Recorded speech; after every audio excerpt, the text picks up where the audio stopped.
remember Popples? I don't remember Popples either. I wasn't born when they were popular. You know what? I got that wrong. Popples were a doll that did this. If you can imagine a doll doing something like that, flipping inside out and popping again, I'm sorry that I put that image in your mind, and I hope you can get to sleep somehow. Anyways, got a little hypothetical here. An idea that's been bouncing around in my balding noggin. So the year's 2100, right? In America, because I am untraveled and uncultured, and economic inequality it's reached its zenith. It's mad. Most people are poor. Pollution sucks. You kind of have to factor in breathing into your caloric intake. The air is that damn chunky.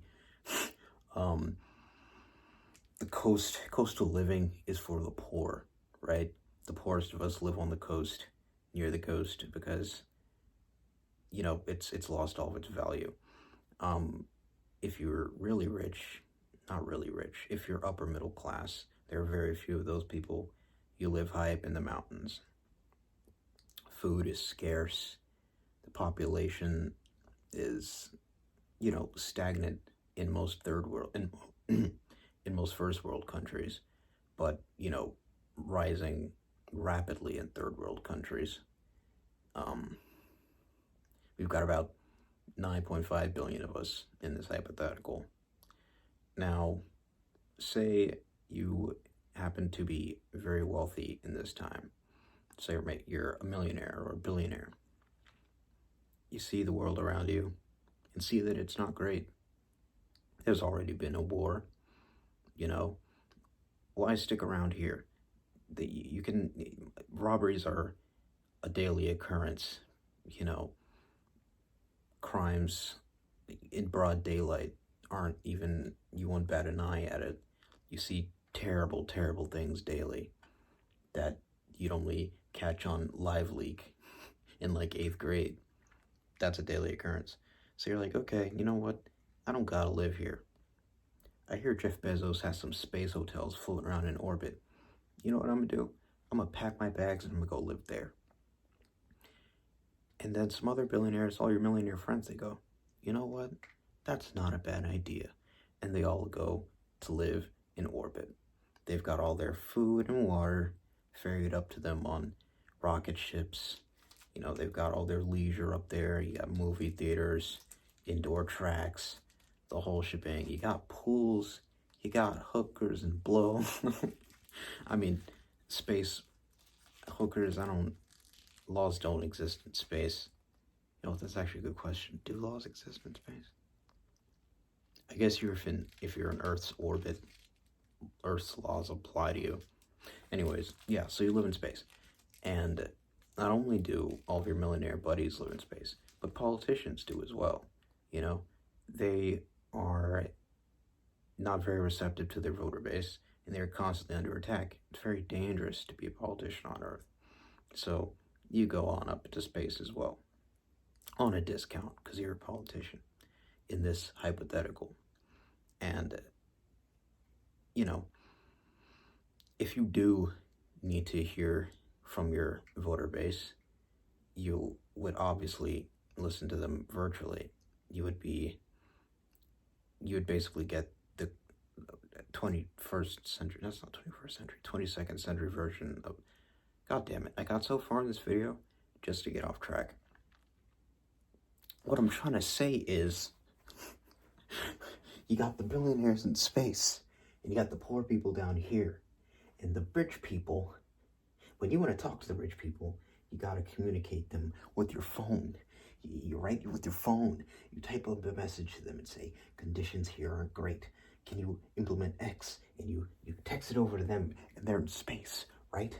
So over decades and decades, the idea of this powerful entity, this powerful cabal in the sky becomes less of a known fact and more of a rumor. And they say, if you just type up this message and send it over to this web address, it might be answered. And maybe you'll wake up and you will have a pony at your front door. essentially, you're praying to your government overlords that live in the sky because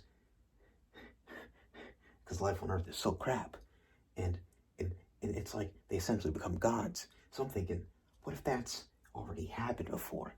And if this has already happened, we've already been through this, and there were powerful people who escaped to live in orbit when conditions on Earth got so bad, and it went first from communicating them through technological means, and then some terrible cataclysm happened, and there was no technology to communicate with these people anymore. So it eventually devolved to praying and sitting and hoping and wondering that they'll hear your prayer.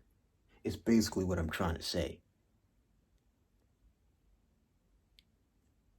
You you got it. That I hope it's a pretty cool theory, isn't it? I mean, it makes sense to me. It seems plausible to me.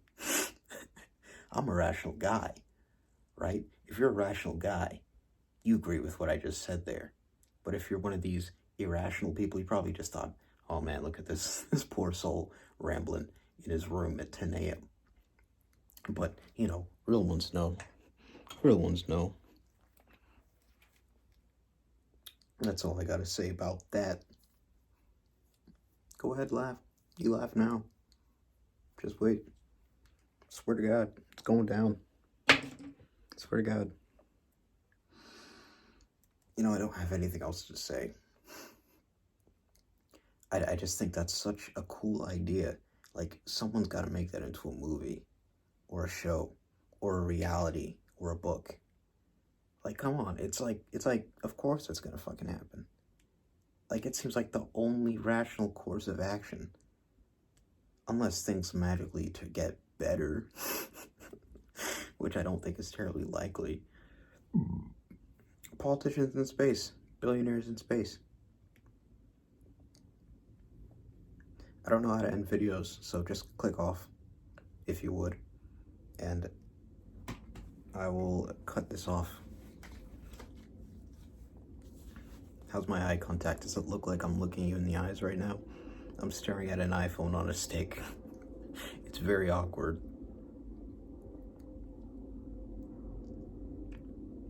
I might have something else to say if you stick around for a few seconds. I'm thinking, oh man, the hamster's running on the wheel.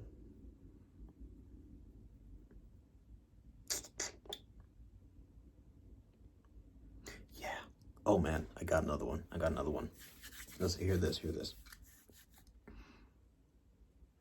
When it comes time to go back to the moon and Mars. Now, I know that's probably going to happen in our lifetime if you're around my age, 21. In the year 2030, 40, we'll have people going up there and living there. But imagine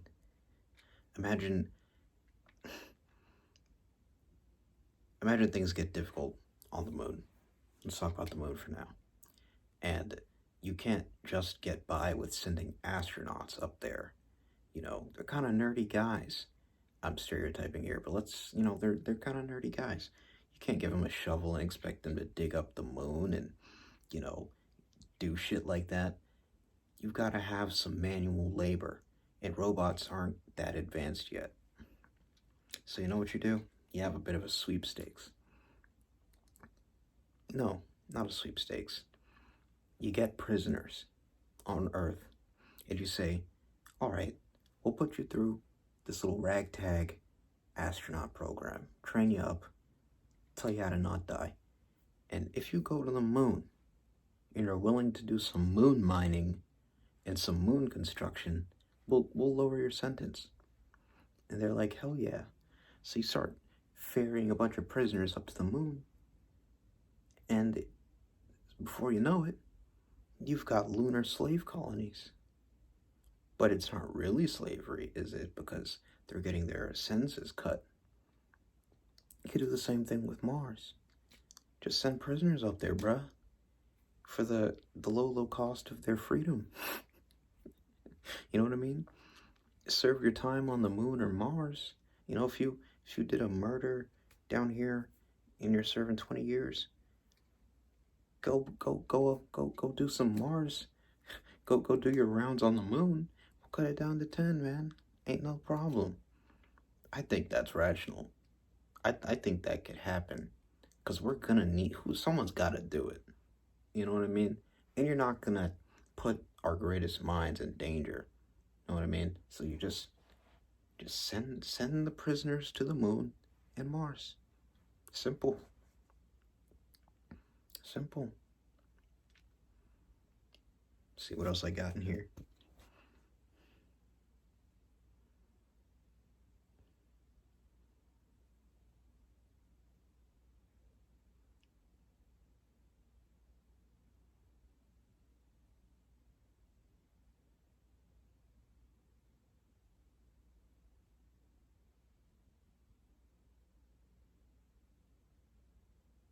Yeah, that's it. I got nothing.